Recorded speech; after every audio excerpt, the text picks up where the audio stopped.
Okay, so current affairs from the newspaper, right? So today's topic is the Polavaram project. अब आप देखो इस article में there is a news, right? Some problem is going around between 3 states, right? About this project. But हमारा concern prelims के लिए Polavaram project होना चाहिए. Now when you take the Polavaram project, आप अभी इसको याद कर लो कि on the river Godavari. First of all, the Polavaram project is on the river Godavari. Very first statement was conceived as part of the recommendation of the Godavari Water Dispute Tribunal. ये भी important है, right? Now, which 3 states are the part of the dispute of the Polavaram project? Andhra Pradesh, Madhya Pradesh and Odisha. Nothing I am adding, only article. आप देखो जिस article से कैसे current affairs होते हैं, right? Now, these 3 states are there. तो basically एक triangle है, right? Andhra, MP and Odisha. So baseline इसका नहीं है, so remember in this particular way. Clear?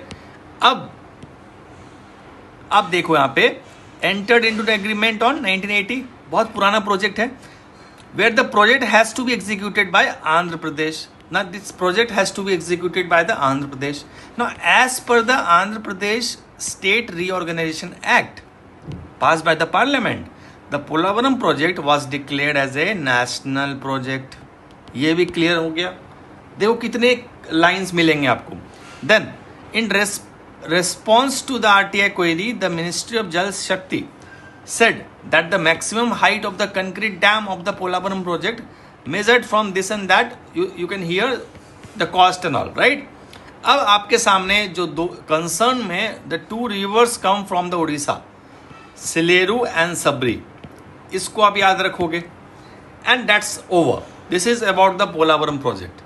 अभी प्रीलिम्स में स्टेटमेंट्स आएगा तो कितना भी आएगा, you will get maximum 80% statements from here only, right?